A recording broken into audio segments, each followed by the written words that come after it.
जय हिंद दोस्तों। आज इस वीडियो में मैं आपका स्वागत करता हूं। मैं रामानुज कुमार आरुषि एडिटोरियल चैनल पे। आज आपको बताऊंगा मैं इंडियन आर्मी का एक वैकेंसी थी, सिविलियन स्विच बोर्ड ऑपरेटर।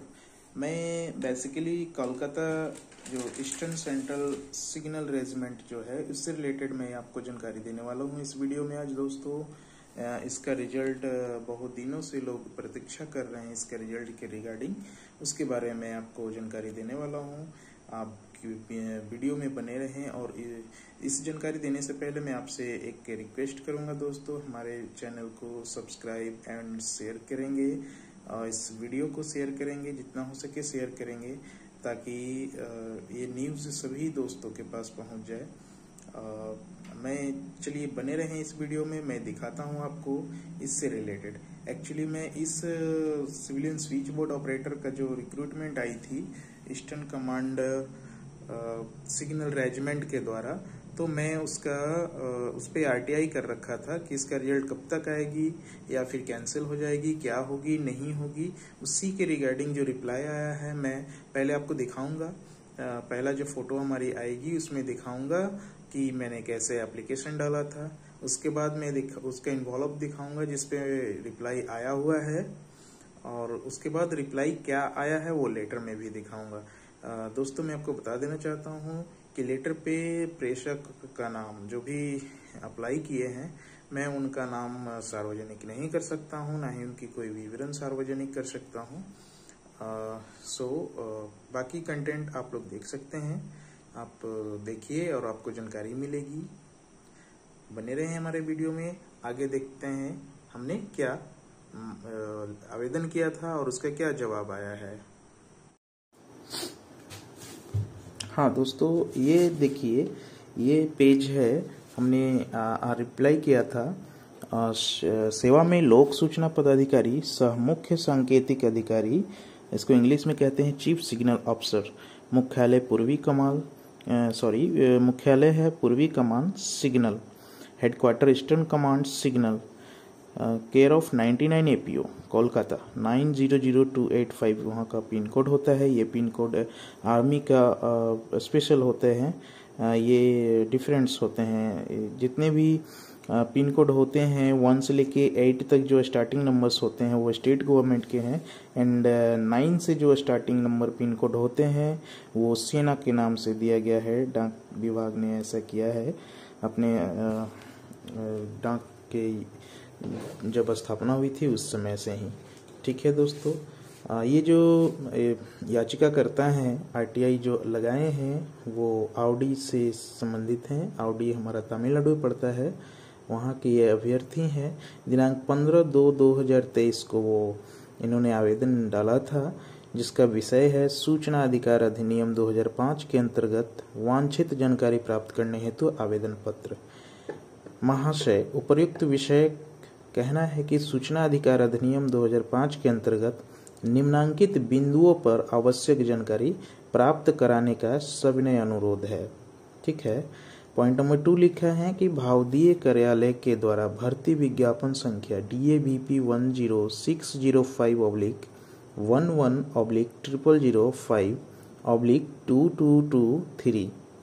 ये एडवर्टाइजमेंट नंबर है दोस्तों, जो CSBO का भर्ती के टाइम में ईस्टर्न सेंट्रल सिग्नल रेजिमेंट के द्वारा इसी एडवर्टाइजमेंट के तहत निकला था, के माध्यम से civilian switch board operator CSBO grade 2 पद हेतु निकाली गई भर्ती, जिसका लिखित परीक्षा 28 अगस्त 2022 एवं स्किल टेस्ट सितंबर महीने में ही कराई गई थी। कराने के पश्चात अब तक फाइनल परिणाम घोषित नहीं की गई है, अतः उक्त का फाइनल परिणाम अब तक नहीं जारी होने या विलंब होने का कारण से हमें अवगत कराने की कृपा की जाए। साथ ही किन पदाधिकारी के स्तर से उक्त परिणाम अब तक लंबित है, आदेश फलक सहित उपलब्ध कराने की कृपा की जाए। हालांकि इस पॉइंट का जवाब ECSR जो उसका हेडक्वार्टर है उसके द्वारा दिया गया है कोलकाता से। उसके बाद नीचे पॉइंट नंबर 3 और पॉइंट नंबर 4 से संबंधित कोई भी जानकारी नहीं दी गई है, और ना ही पॉइंट नंबर 5 की हालांकि पॉइंट नंबर 5 जो है वो इसी से संबंधित है, इसीलिए वो ये हो गया। ये 5 नंबर पॉइंट ऐसा होता है कि अगर आपने किसी ऑफिस में आरटीआई किया है और अगर वो ऑफिस से संबंधित आपका आवेदन नहीं है तो 5 नंबर हावी होता है। 5 नंबर पॉइंट का यूज करते हुए वो ऑफिस का ये अधिकार बनता है कि वो आरटीआई एक्ट 2005 के धारा 6 ब्रैकेट अंदर 3 के आलोक में इस आवेदन को जिससे भी संबंधित कार्यालय अगर उनका वो एड्रेस जानते हो तो उसमें ट्रांसफर कर दिया जाता है। इसीलिए इस क्रम को दिया जाना जरूरी होता है। देखिए पॉइंट नंबर 2 में लिखा हुआ है, खंडिका 1 में उल्लेखित परीक्षा परिणाम में हो रही विलंब के कारण संभावित भ्रष्टाचार नहीं होगी, इस बात की जवाबदेही किन स्तर के अधिकारी लेंगे। साथ ही उक्त के कारण प्रभावित होने वाले वैसे गरीब अभ्यर्थियों के संभावित प्रभावित भविष्य के लिए कौन से स्तर के अधिकारी जिम्मेदार होंगे। इसका कहना का मतलब ये है कि जो एग्जाम में रिजल्ट में जो भी देरी हो रही थी, तो 15 फरवरी को जो ये याचिकाकर्ता ने पूछा है कि ये जो देरी हो रही थी उसमें जाहिर सी बात है जब देरी होगी तो शायद भ्रष्टाचार हो सकते हैं। तो उसके लिए जो अगर ऐसा होगा, भ्रष्टाचार होगा, तो भ्रष्टाचार होने के कारण जो वास्तविक अभ्यर्थी जिन्होंने असली मेहनत करके एग्जाम दिए थे और वो अगर प्रभावित होंगे तो उसके लिए कौन जिम्मेवार होंगे। तो सही बात है, ये क्वेश्चन सही लिखा गया है, इसका जानकारी देना चाहिए था, हालांकि इसका जानकारी नहीं आया है। मैं आपको दिखाऊंगा इसका रिप्लाई क्या आया है। जस्ट 4थे नंबर में लिखा गया था कि आपके अपीलीय पदाधिकारी का पदनाम एवं कार्यालय विवरण उपलब्ध कराने की कृपा करें ताकि यह संतोषजनक या भ्रामक या तथ्य पर सूचना प्राप्ति की परिस्थिति में आवेदक के द्वारा अपील की जा सके। अर्थात कि ये जो चीफ सिग्नल अफसर को ये बात भेजी गई थी कि यदि आपसे जो सीनियर जो भी अफसर हैं उनके अफसर का पदनाम, डेजिग्नेशन और ऑफिस का एड्रेस वगैरह उपलब्ध कराइए ताकि आपके द्वारा जो भी जानकारी मिलेगी यदि वो इनके नज़र में गलत होंगी या तथ्य से अलग होंगी या फिर अधूरा होंगी तो उस परिस्थिति में अपील किया जा सके। पर उन्होंने इस पॉइंट का जवाब नहीं भेजा है, ना ही पॉइंट नंबर 3 का जवाब भेजा है। पॉइंट नंबर 2 में भी सिर्फ इतना ही लिखा है कि जो भी है आधा ही जवाब दिया गया है। क्या लिखा है मैं बताऊंगा आपको आगे चलते हुए। ये थी आवेदन और इसकी कॉपी एमओडी को भी दी गई थी, उधर से भी अब तक जो भी जवाब भेजा होगा वो उनको चीफ सिग्नल अफसर को वो लोग लेटर भेजे होंगे कि ये जो आवेदक हैं उनको आप जवाब दिया जाए। तो ये थी आवेदन दोस्तों। इसका जवाब 15 फरवरी को आवेदन हुआ था। इसका जवाब के लिए जो देख लीजिए ये इन्वॉल्व है जिसमें लेटर नंबर थोड़ा सा काट दिया गया है और उसका नाम एड्रेस भी काटा गया है और भेजने वाला क्या है सिग्नल शाखा स्पीड पोस्ट से आई थी। ये 10 मार्च को भेजा गया है, ठीक है, 1 महीने के अंदर ही भेज दी गई है। एक्चुअली 30 दिन का समय होता है इसको भेजने के लिए, तो 15 फरवरी से 10 मार्च तक यानी कि ये मुश्किल से 20 या 25 दिन के अंदर में जवाब आई है, ठीक है, 30 दिनों के अंदर ही आई है। तो इसका जवाब क्या है आइए देखते हैं दोस्तों। हम तीसरे नंबर पेज में भी आवेदक का नाम एड्रेस को ब्लर किया गया है ताकि उनके गोपनीयता बनी रहे और कुछ सीरियल नंबर ऑफ लेटर भी ब्लर किया गया है, जानबूझकर ब्लर किया गया है कि कोई इस डॉक्यूमेंट का, एक्चुअली ये डॉक्यूमेंट आर्म्ड फोर्सेस से संबंधित है तो इससे सार्वजनिक पूरी तरह से नहीं कर सकते हैं। बस इसका कंटेंट आप लोग पढ़ लीजिए दोस्तों। इसमें लिखा हुआ है इट इज़ इन्फो हाफ लिखा है, उन्होंने इन्फॉर्म लिखना चाहते हैं information. It is information that the recruitment of CSBOs to fill up the vacancy of 16, क्योंकि वैकेंसी 16 का ही था।